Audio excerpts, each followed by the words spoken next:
Hello, good morning, students. Today our lesson is the addresses written by Marg Amilcar. During World War II, the Germans invaded Holland, where 90% of the people were Jews. Second world war के दौरान Germans थे, उन्होंने Holland के ऊपर आक्रमण किया, जो कि उस समय जर्मन्स जो था वो नाजीज जो थे, नाजीवादी थे, और हिटलर जो उनका शासक होता था उसके अधीन था। Where 90% of people were Jews, और वहाँ पर जो 90% लोग थे वहाँ पे वो यहूदी थे। Many of the Jews fled in a fear to other countries, और यहूदी लोग डर के मारे दूसरे देशों में भागने लगे।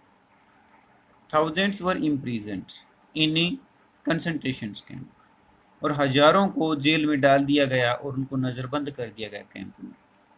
ए women and her little daughter had also to leave their home, एक औरत और उसकी बेटी को भी उस समय अपना घर छोड़ना पड़ा। The man left all their things with a women known to her, और उस औरत ने अपना सारा सामान एक दूसरी औरत जिसको वो जानती थी, जिसका नाम मिसिस डॉर्लिंग था, उसके पास छोड़ दिया। आफ्टर सम टाइम, कुछ समय के बाद में द वुमेन डाइड, वो औरत उसकी डेथ हो गई जो कि राइटर की मदर थी।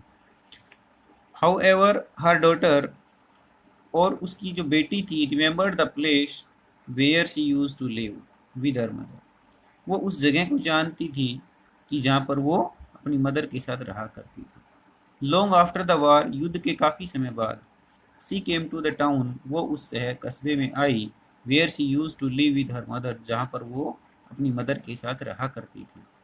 She went to meet the women with whom her mother had left all her things, वह वहाँ पे गई उस औरत के पास जिसके पास उसकी मदर ने अपना सामान रखा था।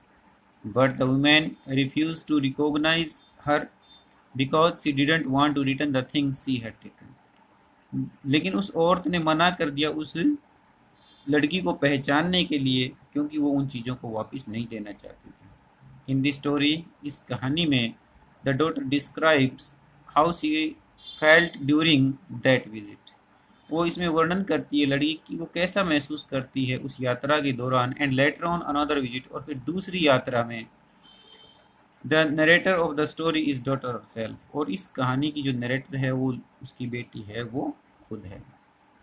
इस लेसन में बताया गया है कि मिसेस डॉर्लिंग नाम की एक जो औरत है, उसके पास जो राइटर जो है, लेखिका है, उसकी मदर अपना सारा सामान रख देती है युद्ध के दौरान में। लेकिन जब वो लौट करके आती है युद्ध के बाद, जब उसकी मदर की डेथ हो जाती है और जब वो लौट करके आती है और अपनी उन चीज़ों को वापस लेना चाहती है, जो मिसेस डॉर्लिंग के घर पे जाती है, तो मिसेस डॉर्लिंग उस राइटर को पहचानने से मना कर देती है। इसका मतलब है कि वो उन चीज़ों को देने से मना करना चाहती है, वो देना नहीं चाहती। और इस प्रकार से 2 बार जाने के बाद भी वो इस प्रकार से उसके साथ अच्छा बिहेव नहीं करती। और एट लास्ट द ऑथर जो है, जो लेखिका है, वो इन सब चीज़ों को भूल जाना चाहती है और उस एड्रेस को भी भूल जाना चाहती है जो कि उसकी मदर ने उसको बताया था, कि मिसिस डॉर्लिंग इन मार्कोनी स्ट्रीट हाउस नंबर 46।